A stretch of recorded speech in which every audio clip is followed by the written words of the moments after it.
Hello mga idol, it's me, Miltic Romero TV. Bagong balik po ako sa pag-vlog mga idol. Kasi noon, mga 23 ata yon, 2023, nag-vlog ako, nagsimula ako. Tapos huminto ako kasi busy ako sa trabaho. Pero ngayon ngayon na taon na to, bumalik ako kasi nakikita ko ang love team nila ni Sir Pugong Bihiro at saka Krishna. Kasi napakaganda ng story nila. Napakaganda niya. Pasensya na po kayo sa aking Tagalog kasi medyo bulol. Kasi Cebuano pa ako, taga Cebu pa ako mga idol. Suportahan niyo ako, taga Cebu. Mga OFW dyan, maraming salamat po sa suporta niyo. At intro muna tayo.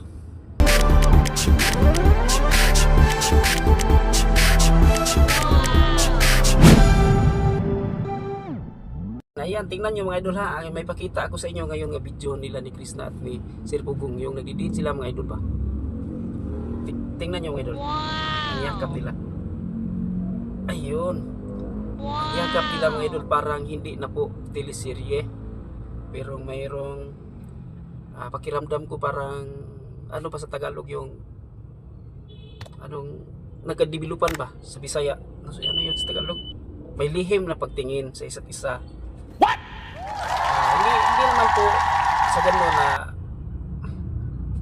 manghula tayo, pero parang gano'n na po sa tingin ko.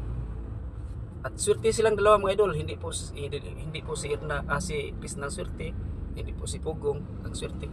Silang dalawa.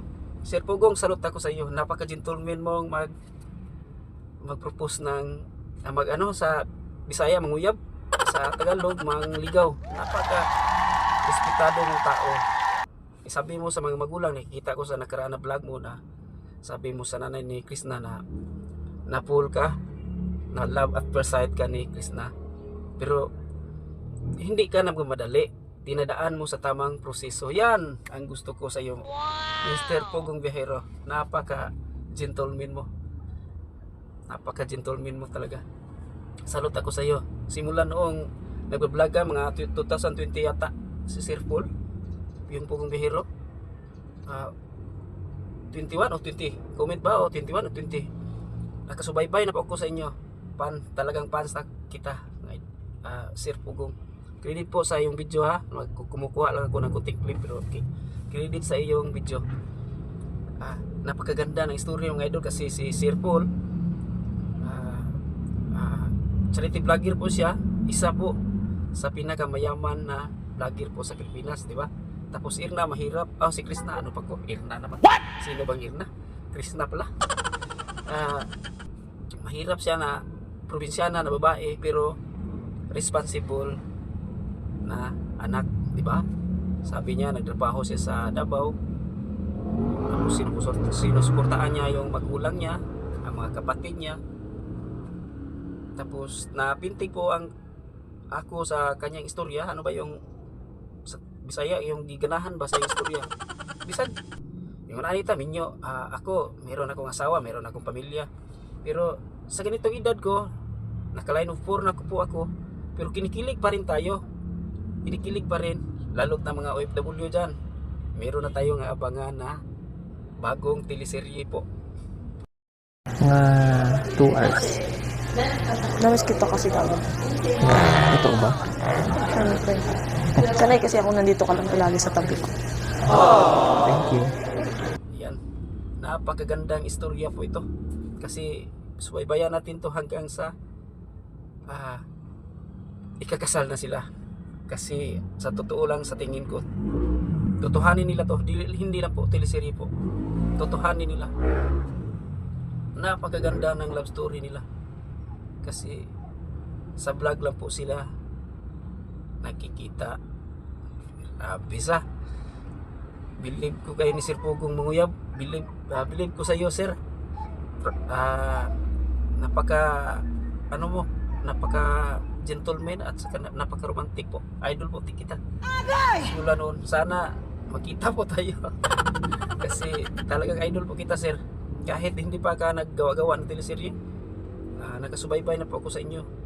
Lalo na yung kang Ninita, Ninita at saka yung katong Kisa to Paris Ninita, yung maestro yata to. Napakaganda ng istorya doon. Parang totoo pero sa ending pala hindi pala totoo. Pero iba ito, teleserye nila. Oh, tingnan yung yakap niyo. Yakap nila daw. Ayan. Hindi na po yan teleserye yung yakap niya eh. Napaka-romantic po. At saka ang bulaklak, napakaganda po. Nag-date sila po. Subaybayan po natin sila mga idol. Kay nasa tay sundon nga teleserye.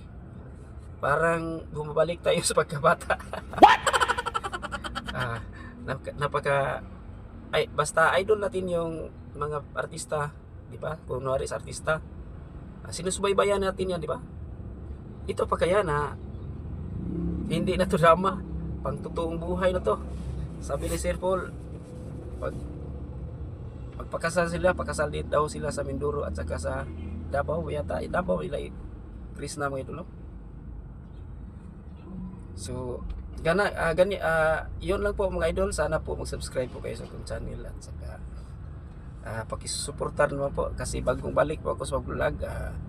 Ang aking topic po ngayon, aking vlog po ngayon, i-focus ko po sa pag-react sa mga teleserye nila ni Chris Pau, nila Sir Paul at saka Krishna. Yun ang aking pang-edit ko po. Kunwari, manghingi lang po ako ng patawad na kumukuha ako ng konting video sa kanila. Konting clip na video po. Maraming salamat po mga idol. Sana subscribe po kayo. God bless po.